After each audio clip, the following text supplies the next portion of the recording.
আজকে আমি আপনাদের সাথে আলোচনা করব যে আগামী 14ই ফেব্রুয়ারি যে ফাইনাল ভোটার তালিকা প্রকাশিত হবে সেখানে কোন কোন ব্যক্তির নাম থাকবে না বা কাদের নাম বাদ যাবে।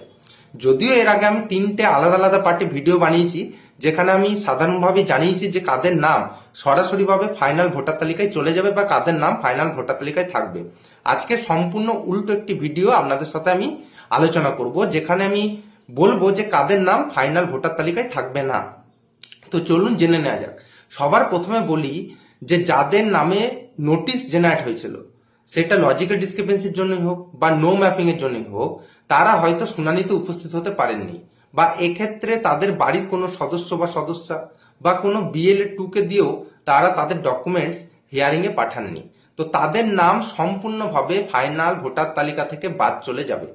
এইটা আপনারা ক্লিয়ার করে নিন। সুতরাং কোনোভাবেই তিনি নিজে অথবা কোনো ব্যক্তিকে যদি দিয়ে তিনি তার ডকুমেন্ট শেয়ারিং এ পাঠাতে পারেননি, সেক্ষেত্রে তার নাম ফাইনাল ভোটার তালিকায় থাকছে না বা থাকবে না।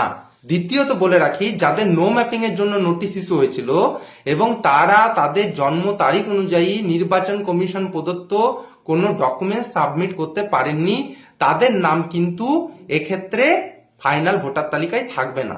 এক্ষেত্রে আমি একটা জিনিস এখনো পর্যন্ত অ্যাড করে রাখতে চাই, যারা পার্সিয়াল ডকুমেন্ট সাবমিট করেছিলেন, অর্থাৎ দেখা গেল কারো জন্ম তারিখ অনুযায়ী যে কোনো দুটো ডকুমেন্টস জমা করার কথা ছিল, তার নিজের একটি ডকুমেন্টস এবং তার বাবা অথবা মায়ের একটি ডকুমেন্টস, অতি অবশ্যই নির্বাচন কমিশন প্রদত্ত ডকুমেন্টস।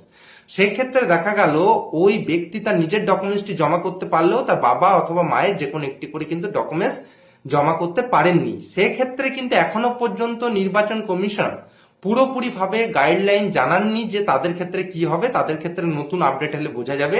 কিন্তু এক্ষেত্রে আমি জানি রাখি, যারা কোনোভাবেই সিঙ্গেল ডকুমেন্টসও যেটা নির্বাচন কমিশন প্রদত্ত ডকুমেন্টস জমা করতে পারেননি, এক্ষেত্রে তাদের জন্ম তারিখ অনুযায়ী তাদের নাম কিন্তু কোনোভাবেই ফাইনাল ভোটার তালিকায় থাকছে না বা থাকবে না। দ্বিতীয়ত বলে রাখি, যাদের লজিক্যাল ডিসক্রিপেন্সির জন্য নোটিশ এসেছিল এবং তারা যাকে দিয়ে ম্যাপিং করেছিলেন হিয়ারিং টেবিলে তিনি তার সঙ্গে লিঙ্কেজ কোনোভাবেই এস্টাবলিশ করতে পারেননি বা সেই লিঙ্কেজের জন্য কোনো ডকুমেন্টসই তিনি প্রোভাইড করতে পারেননি, তাদের নাম অতি অবশ্যই ফাইনাল ভোটার লিস্ট থেকে বাদ চলে যাবে।